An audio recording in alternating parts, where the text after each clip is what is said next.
I am doctor Vikrant Gupta, HOD computer science Maharashtra महाविद्यालय। और previous lecture में हमने ट्रांसमिशन के बारे में देखा और आज मैं आपको बता रहा हूँ ट्रांसमिशन मोड के बारे में। ठीक है, तो ट्रांसमिशन मोड को जानने के पहले हमको ये जानना आवश्यक होता है कि व्हाट इज ट्रांसमिशन। आपने देखा था प्रीवियस लेक्चर में मैंने आपको बताया था कि जब भी हम कोई डेटा को एक स्थान से दूसरे स्थान पर भेज रहे हैं, यानी सेंडर से रिसीवर की ओर भेज रहे हैं, फॉरवर्ड कर रहे हैं, तो हमको किसकी आवश्यकता पड़ती है? सिग्नल की आवश्यकता पड़ती है। यानी इलेक्ट्रिक और इलेक्ट्रोमैग्नेटिक एन्कोडिंग के रूप में हम क्या करते हैं? डेटा को परिवर्तित करते हैं सिग्नल में और फिर हम उसको एनालॉग सिग्नल या डिजिटल सिग्नल के रूप में आगे फॉरवर्ड कर देते हैं। लेकिन जब बात होती है कि उस सिग्नल पर्टिकुलर सिग्नल को हम जब भेज रहे हैं तो वहां पर किस प्रकार से प्रसारण किया जा रहा है? What is transmission? तो कम्युनिकेशन ऑफ डेटा, प्रोपगेशन और processing of signals is called a transmission.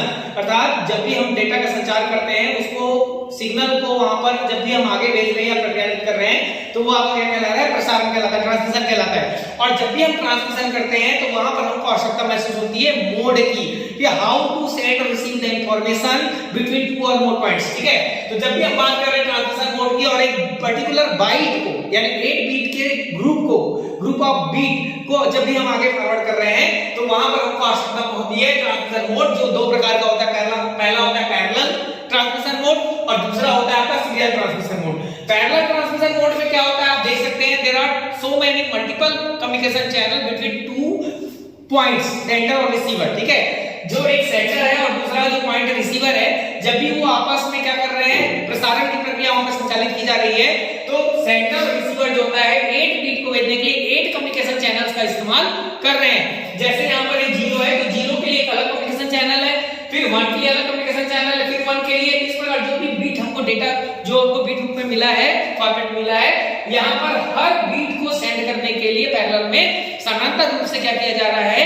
और बीट को ईच कम्युनिकेशन चैनल के माध्यम से, यानी each bit send to the each communication channel. ठीक है, तो प्रत्येक कम्युनिकेशन चैनल के माध्यम से हम एक एक बीट को भेजते हैं। तो ये हमारे क्या होता है? पैरेलल ट्रांसमिशन मोड कहलाता है। उसी प्रकार जब हम बात करते हैं, क्योंकि यहाँ पर कोई प्रॉब्लम नहीं है, यहाँ पर ट्रैफिक वाली भी कोई बात नहीं हो रही है कि एक के बाद एक भेज रहा हूं तो ट्रैफिक जाम हो सकता है, लेकिन क्योंकि यहाँ पर सभी जो बीट है अलग अलग कम्युनिकेशन चैनल का इस्तेमाल कर रहे हैं, इसलिए इसकी प्रोसेसिंग स्पीड क्या हो जाती है?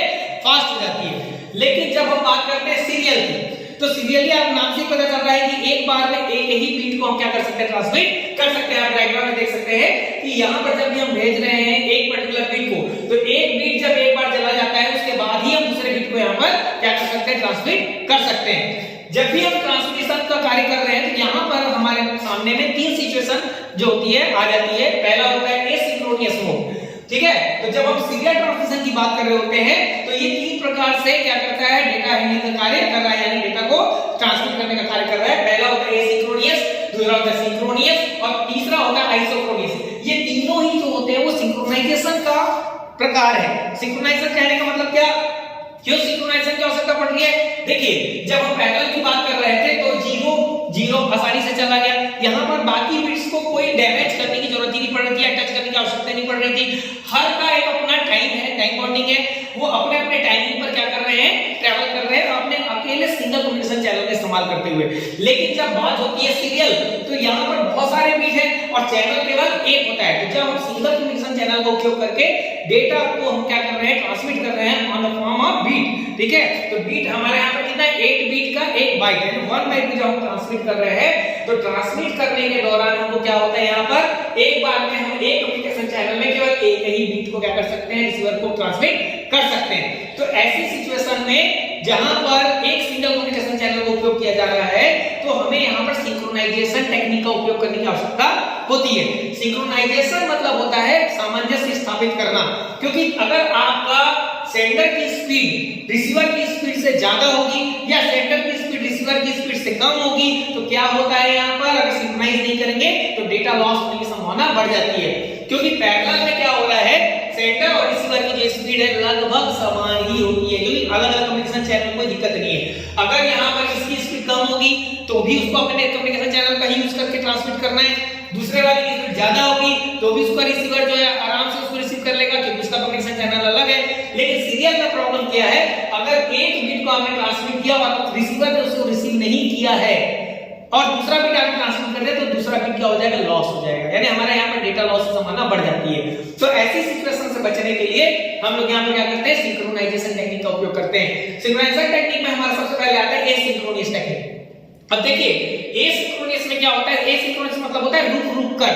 कैसा रुक रुक कर, कि जब भी हम लिस्ट सिग्निफिकेंट बिट से कोई पर्टिकुलर बीट को, यानी कोई पर्टिकुलर बीट को हम अगला रिसीवर को फॉरवर्ड कर रहे हैं, तो क्या होता है यहाँ पर एसिंक्रोनस का इस्तेमाल क्या होता है, क्योंकि यहाँ पर सेंडर की स्पीड जो होती है रिसीवर की स्पीड से अलग होती है। सेंडर और रिसीवर की स्पीड जब अलग अलग होती है, चाहे वो सेंडर की स्पीड फास्ट हो या रिसीवर की स्पीड फास्ट हो, है ना। अगर सेंडर की स्पीड फास्ट है और रिसीवर की स्पीड स्लो है, कैचिंग पावर जो है, कैचिंग जो फैसिलिटी है वो कम होगी, और या तो रिसीवर की स्पीड बहुत फास्ट है और सेंडर की स्पीड स्लो है, तो भी यहाँ पर क्या हो जाएगा, मिसमैच हो जाएगा, डाटा लॉस होने की संभावना बढ़ जाएगी। तो ऐसी सिचुएशन में जो लिस्ट सिग्निफिकेंट बिट है वो स्टार्ट बिट का इस्तेमाल करता है, ठीक है। स्टार्ट बिट करके क्या करता है, वो एक बिट को ट्रांसमिट कर देता है। एक बिट को जैसे वो ट्रांसमिट करता है और रिसीवर की ओर से जैसे ही उसको क्या मिलता है, एक्नॉलेजमेंट मिल जाता है कि मैंने इस बिट को रिसीव कर लिया है, तो रिसीव करते ही वो क्या करता है, अगले बिट को फिर क्या कर देता है, ट्रांसमिट कर देता है। और अगले बिट को जैसे ही वो ट्रांसमिट करता है स्टार्ट बिट के माध्यम से,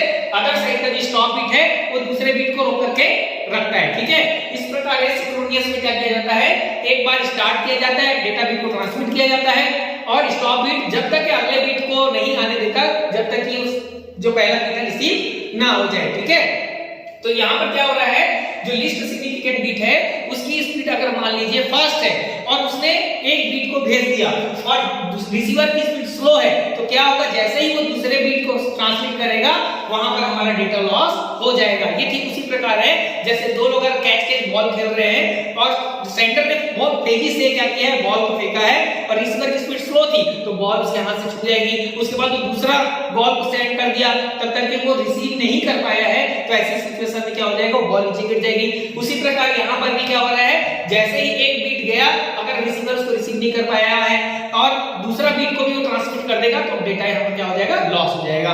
तो ऐसी सिचुएशन ना हो इसलिए स्टार्ट और स्टॉप बिट का इस्तेमाल किया जा रहा है कि जब तक कि रिसीवर पहला बिट को रिसीव ना कर ले, एक्नॉलेजमेंट ना भेज दे, तब तक कि वो दूसरे बिट को ट्रांसमिट ना किया जाए। ये था हमारा एसिंक्रोनियस।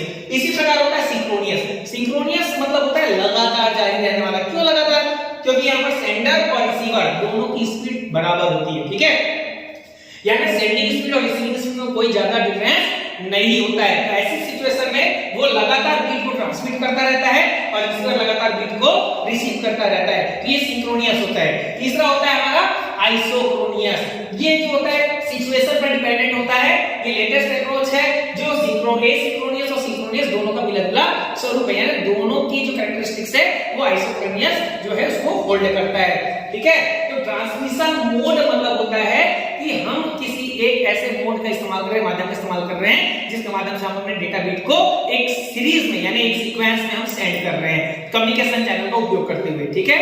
तो आई होप ये आपको ट्रांसमिशन मोड समझ में आ गया होगा, बहुत ही इंपॉर्टेंट कॉन्सेप्ट है।